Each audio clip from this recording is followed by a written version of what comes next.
Chris shows you the world. What should ordinary people do, as prices soar in the United States? There is a famous saying that inflation is robbing the poor. This is the most appropriate statement for American society right now. With inflation and soaring prices, the average American is facing a triple whammy of soaring rent, prices and electricity bills. Rents across the United States hit a record $1,792 last month, up 17% from last year. In addition to rent, heat, electricity and transportation costs are soaring too. Many New Yorkers will be surprised to notice that their electricity bills have more than tripled this winter.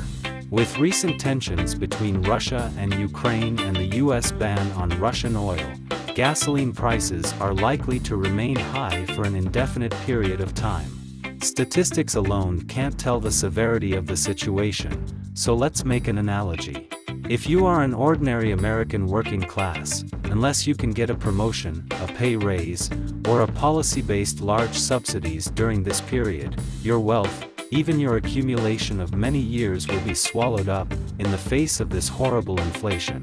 The current president, Mr. Biden, has been calling this a temporary price rise, which is caused by the Russian-Ukrainian conflict and supply chain stockpiling.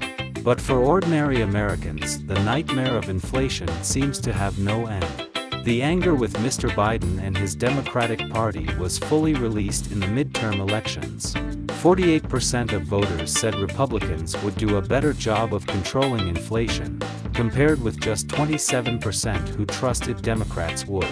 But will a midterm election alone change the status quo on U.S. inflation? No, it can't be simply by an election or a change of president. For a long time, both Donald Trump and Joe Biden have been struggling to win the current election via giving more money to the people, but it's like drinking poison to quench a thirst. But nothing helped when American politicians and capitalists are talking so much. Who would consider that ordinary people have to cost $100 to buy a steak?